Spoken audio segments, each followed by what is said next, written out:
Bonjour et bienvenue à la présentation du programme en archives médicales. Il y a différents mythes entourant la profession d'archiviste médical, un mythe étant une idée un peu préconçue qu'on se fait de cette profession-là. J'ai envie d'en regarder quelques-uns avec vous aujourd'hui. Dans un premier temps, quand je dis moi je suis archiviste médical, la plupart des gens vont me répondre ah toi tu fais du classement de feuilles et de dossiers. Pas du tout. C'est certain que dans un service d'archives, il y a des gens qui effectuent ce travail-là, mais on parle plutôt cette fois-ci d'agents et d'agentes administratives. Bien entendu, on ne suit pas une technique de 3 ans comprenant 4 cours de médecine, 2 cours de biologie et 2 cours d'accès à l'information, et j'en passe pour finalement que faire du classement de feuilles et de dossiers. Bien entendu, notre profession va au-delà de ça. Dans un deuxième temps, on a souvent l'image d'une personne timide et introvertie qui travaille toute seule dans son coin, parfois même dans un sous-sol poussiéreux, je dirais. Mais pas du tout. Ce métier-là s'adresse à des personnes de tout type de personnalité, autant les timides et introvertis que des gens un peu plus extravertis qui ont le goût de travailler en collaboration avec les gens, donc pas tout seul dans son petit coin. Vous allez voir dans quelques instants qu'il y a diverses tâches à cette profession-là, donc il y en a vraiment pour tous les goûts. Un autre mythe assez populaire, c'est qu'il n'y a que des femmes qui travaillent en archives médicales, mais ce n'est pas du tout le cas. Il y a une majorité de femmes, mais c'est un travail qui s'adresse vraiment autant aux hommes qu'aux femmes. Vous allez le voir dans quelques instants. Les principaux intérêts à avoir lorsqu'on pense à la profession d'archiviste médical sont d'abord un intérêt pour la médecine, parce que durant la formation, il y a, comme je le disais tout à l'heure, 2 cours de biologie, 4 cours de médecine, donc il faut bien entendu avoir un intérêt pour le médical, pour la santé des gens. Dans un deuxième temps, il faut avoir un intérêt pour l'informatique puisque l'archiviste médical travaille avec divers logiciels spécialisés et travaille dans des bases de données statistiques différentes aussi. On a répertorié peut-être à l'intérieur de la formation d'archives médicales au moins une bonne dizaine de logiciels spécialisés différents qu'on utilise. Donc, il faut avoir le goût de travailler à l'informatique. Un troisième intérêt assez principal, je vous dirais que c'est d'avoir un intérêt pour le domaine juridique. Parce qu'au collège, il y a 2 cours d'accès à l'information qui sont offerts et ça, c'est pour répondre aux demandes d'accès qui sont faites dans les services d'archives et il faut répondre considérant des lois et des règlements. Donc, il faut avoir un intérêt à apprendre ces lois et règlements-là pour ensuite les mettre en pratique sur le marché du travail. Les principales aptitudes à avoir, c'est d'abord un souci du détail et de la précision. Parce que l'archiviste médical qui travaille en centre hospitalier va effectuer principalement de l'analyse et de la codification de dossiers de santé. L'analyse, c'est de prendre le dossier d'hospitalisation d'un usager et puis d'en faire une analyse quantitative et qualitative. Quantitative parce qu'on va s'assurer que tous les formulaires qui représentent les services, les soins que notre usager a reçus se retrouvent bien dans le dossier. Et qualitative, on va s'assurer que les formulaires qui ont été complétés de façon adéquate. Par la suite, les diagnostics, les traitements et s'il y a lieu, les complications qui ont eu lieu durant le séjour devront être codés avec une classification canadienne des maladies et des interventions. Donc, pour assurer un travail bien fait, ça prend un souci du détail et de la précision. Comme autre aptitude très importante lorsqu'on a un intérêt pour la profession d'archiviste médical, c'est d'être discret, de respecter la confidentialité des renseignements que l'on va retrouver, que l'on va lire dans les dossiers médicaux et biopsychosociaux, parce qu'il y a un volet médical, mais il y a aussi un volet psychosocial. Donc, tous les renseignements qui nous passent sous la main, on est tenu à la confidentialité, donc on ne peut pas parler de ce qu'on a lu ou des gens qu'on a rencontrés dans le cadre de notre travail. C'est tout à fait confidentiel. Au Collège La Flèche, on offre le programme régulier qui s'effectue sur 3 ans. comprenant la formation générale au collégial, c'est-à-dire les cours de français, anglais, philosophie, éducation physique et cours complémentaires. Vous avez ici un exemple d'un horaire d'un étudiant de première année, première session, où l'on retrouve en encadré rouge quelques cours de la formation générale et en encadré noir les cours de la formation technique.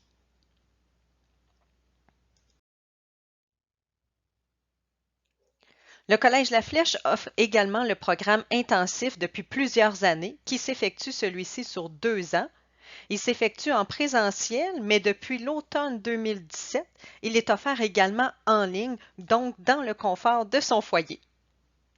Vous retrouvez ici un exemple d'horaire d'un étudiant de première année et vous voyez que cette fois-ci, il n'y a pas d'encadré rouge pour les cours de la formation générale puisque ces cours-là doivent être complétés avant de pouvoir s'inscrire au programme intensif sur 2 ans.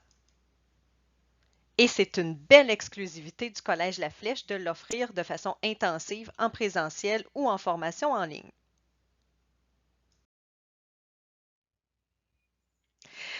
Il y a des stages d'observation qui sont offerts au Collège La Flèche et ce, dès la première session. Donc, une petite incursion dans le milieu de travail qui va permettre aux étudiants déjà de valider là, encore plus, de se mettre dans le bain puis de voir est-ce que cette profession-là, elle est faite pour moi.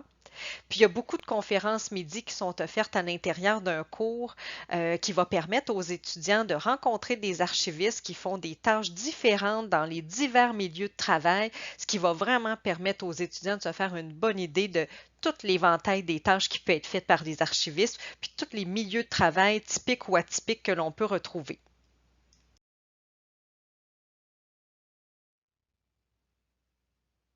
Au Collège La Flèche, il y a 2 stages en milieu de travail, et ce, à la dernière année d'études.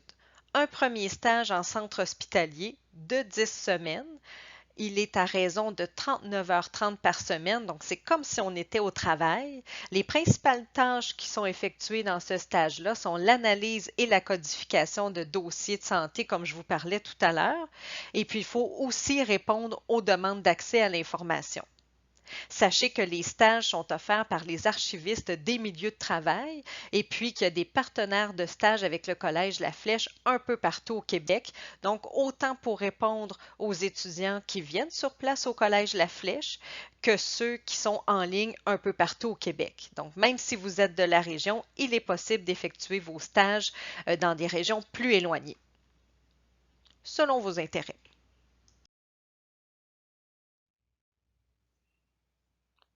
Le deuxième stage est un stage en CLSC ou dans d'autres milieux. Sachez qu'on a divers partenaires de stage autres que les CLSC.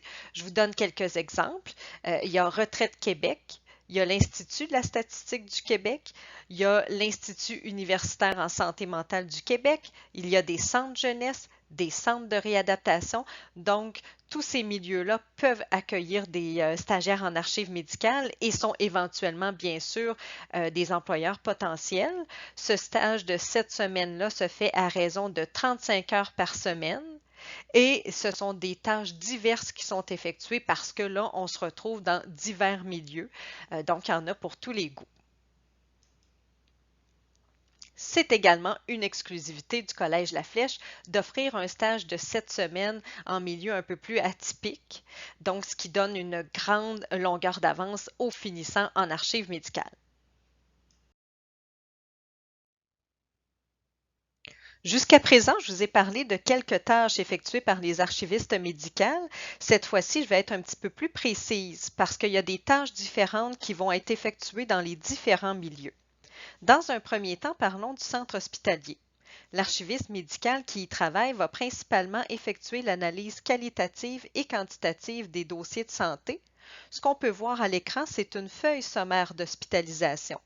C'est un résumé des soins qui ont été offerts à notre usager durant son séjour.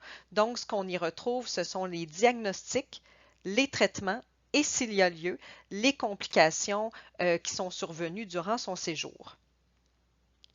Par la suite, l'archiviste devra coder ces diagnostics, traitements et complications-là à l'aide d'une classification canadienne des maladies et puis une autre des interventions.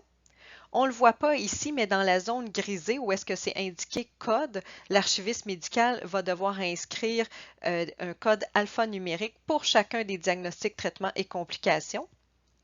Et tout ça va être transmis via un système informatique au ministère de la Santé qui va se retrouver avec une belle grosse base de données statistiques des soins offerts à la population québécoise. Et puis, ça va permettre là, par la suite d'envoyer des sous pour augmenter la qualité des soins offerts dans les différentes régions du Québec. Une dernière tâche qui peut être effectuée, bien, une parmi tant d'autres, et cette fois-ci, je l'ai inscrit dans le centre hospitalier, mais c'est dans tous les centres où il y a des dossiers de santé ou des dossiers psychosociaux, c'est de répondre aux différentes demandes d'accès à l'information. Dans les CLSC, cette fois-ci, il y a diverses tâches de l'archiviste, mais une, entre autres, le pilotage d'une base de données statistique. Encore là, tous les intervenants qui rencontrent des usagers se doivent d'indiquer une statistique dans un système particulier que l'on appelle ICLSC SIC+. Encore là, c'est une grosse base de données permettant de reconnaître là, tous les soins qui ont été offerts aux usagers d'une population. Lorsqu'on est pilote, on crée des accès informatiques, on forme les intervenants à être capables d'inscrire leurs statistiques dans le système. On fait la gestion des informations qui sont contenues dans les dossiers papier ou dossiers numérisés. On valide, corrige et transmet ces statistiques-là à la RAMQ pour s'assurer de vraiment représenter les soins qui ont été offerts par les usagers, par les intervenants aux usagers, pardon. Et on peut répondre à des demandes d'accès à l'information. Comme je le disais tout à l'heure, cette tâche-là peut se retrouver dans tous les centres de santé. D'autres tâches qui peuvent être effectuées par les archivistes, et ce, dans les divers milieux, bien, dans un premier temps, on peut être membre de différents comités. On peut participer à des projets de recherche puisque l'archiviste connaît bien les formulaires, l'information contenue sur les formulaires. Elle peut participer à des projets de recherche pour en faire la collecte de données. Effectivement, on parle d'une collecte de données, mais cette fois-ci également pour divers registres. Et dans la formation au collège, on offre un cours sur le registre en oncologie et un autre sur le registre en traumatologie. Ça permet aux étudiants de voir s'ils ont un intérêt pour effectuer ce type de tâches-là et par la suite, ils peuvent poursuivre là, pour se spécialiser dans ces tâches-là.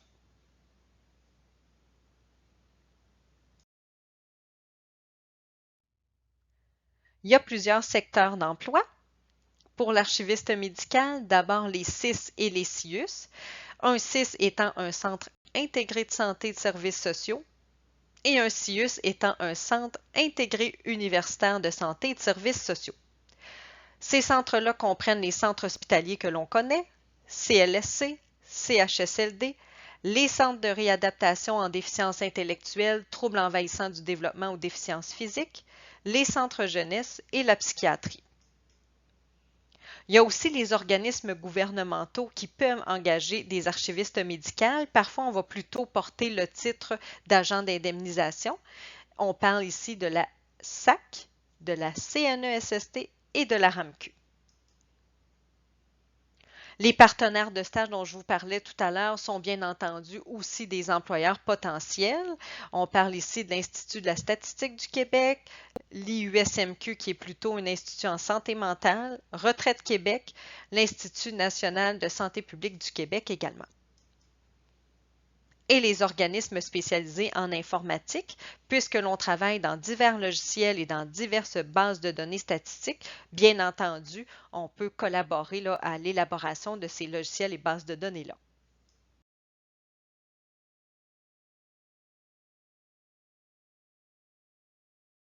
Voici maintenant les conditions de travail de l'archiviste médical. Sachez qu'il y a 12 échelons salariales, qu'au premier échelon, en date d'avril 2018, le premier échelon débute à 21,07 $ de l'heure. Au 12e échelon, En date d'avril 2018 toujours, on est rendu à 31,37 $ de l'heure. Sachez que pour atteindre un prochain échelon, il faut travailler une année complète. Il y a beaucoup d'avantages sociaux à cette profession-là, puisqu'on a ce type d'employeur-là. Il y a des congés fériés, des congés maladie qui peuvent être très pratiques quand on a une petite famille et qu'on a un petit coco qui est malade. On a un fonds de pension qui s'accumule, que l'on appelle le REGOP. On a un horaire de 35 heures de travail par semaine, et ce, de jour et de semaine. Dès la première année de travail complète, on peut avoir accumulé 4 semaines de vacances.